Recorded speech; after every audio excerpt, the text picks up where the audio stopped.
What's up, everyone? John Rettinger from Techno Buffalo here. You knew Apple could stay out of the news for more than a few days, and today they finally announced a refresh to their MacBook Pro line of laptops. These had long been rumored. I even falsely predicted them, evidently, well over a month ago. The delay was evidently due to a shortage of the core chips that evidently rival manufacturer Acer was monopolizing.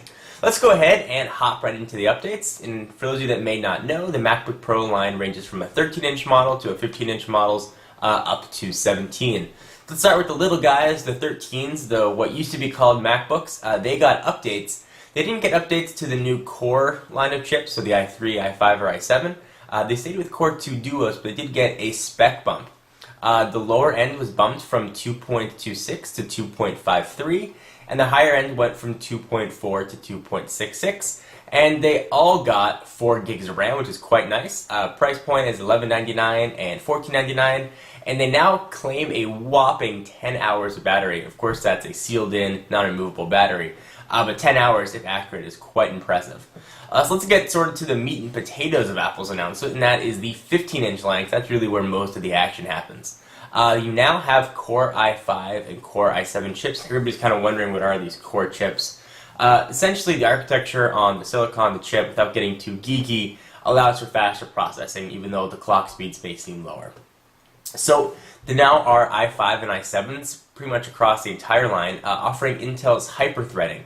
Essentially, that allows for 4 virtual cores on a dual-core processor. So more cores, faster processing.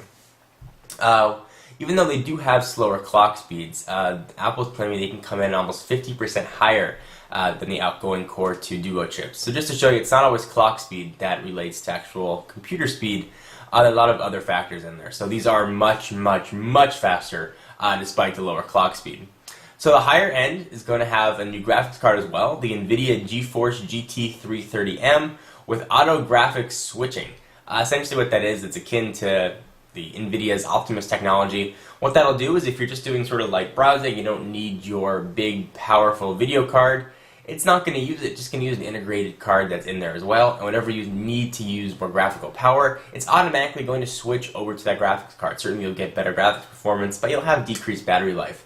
And when you're done doing graphics intensive stuff like gaming or whatever you might be doing, it'll automatically switch back to integrated. So you didn't have to do anything. Previously you had to flip a switch or there was a software solution. Now you don't have to worry about it.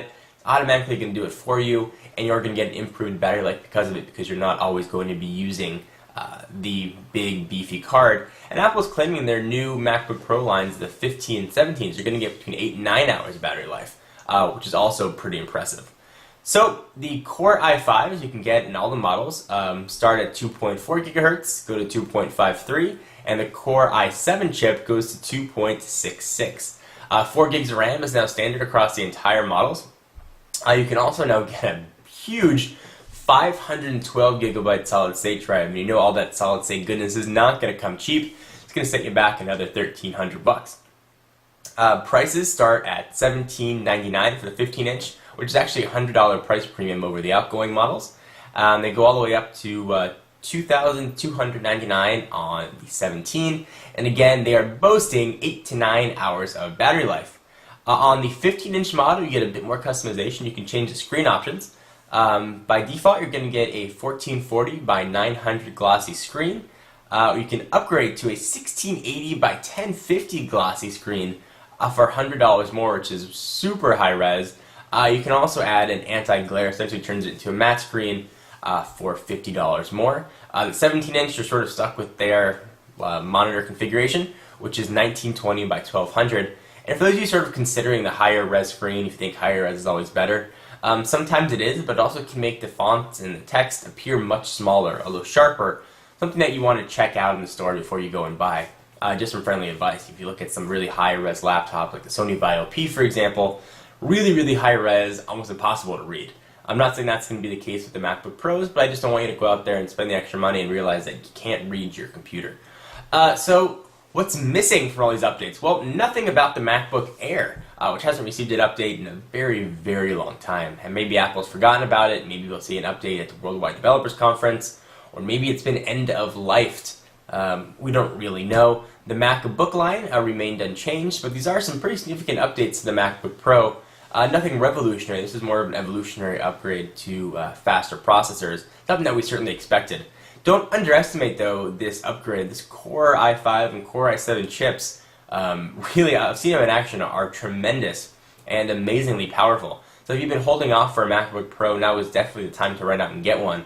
I'm going to get this question all the time. I've got an older MacBook Pro, it's a Core 2 Duo chip, should I upgrade? Well, if you're doing things that require faster processor speed, you may want to consider it. This isn't just a Core 2 Duo 2.4 bump to 2.6 bump. This is an entire redo of how the computer processes things, and it is a significant bump. Although I don't think, unless you're doing heavy processing, you're going to need it. The Core 2 Duo chips are still plenty fast, although these new ones can potentially be 50% faster, which of course is quite a bit.